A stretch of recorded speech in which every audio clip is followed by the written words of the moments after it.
চাই। আমরা মুসলমান, উম্মার প্রতি আমাদের ভালোবাসা রাখতে হবে। তাই গাজার শহীদ এবং কাশ্মীরের মুসলমানদের উপরে যে জুলুম চলছে তার বিরুদ্ধে আমাদের ঐক্যবদ্ধভাবে আন্দোলন চালাতে হবে।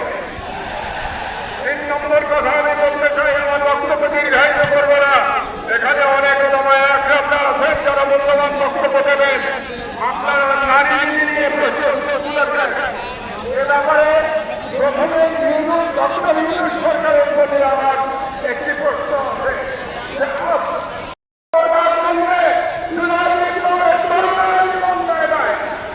তারা জীবন দিয়েছিল বাংলাদেশের স্বাধীনতা মুক্ত করবার জন্য, বাংলাদেশ থেকে ভারতকে অগ্রসর মুক্ত করবার জন্য।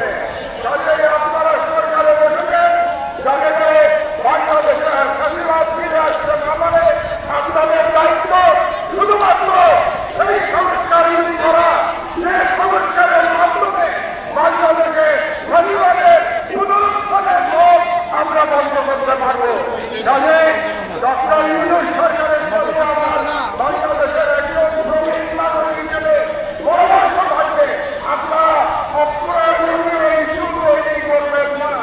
এবং আমরা দেখতে পেয়েছি আপনারা অনেকগুলো অপ্রয়োজনীয় সংস্কার কমিশন করেছেন। এই সমস্ত সংস্কার কমিশনের কোন প্রয়োজন ছিল না। আপনারা রাষ্ট্রের সম্পদ এবং সময় নষ্ট করছেন। আমার অনুরোধ, এই সমস্ত কমিশন আপনারা বাতিল করে দেন। এই সমস্ত কমিশনের কোনো প্রয়োজন নাই। আর আলেম ওলামাদের কাছে আমার নিবেদন, আপনারা নারী নীতি নিয়ে লড়াই করতে গিয়ে বৃহত্তর লড়াই থেকে সরে যাবেন না। আমাদের বৃহত্তর লড়াই ভারতীয় সাম্রাজ্যবাদের বিরুদ্ধে লড়াই।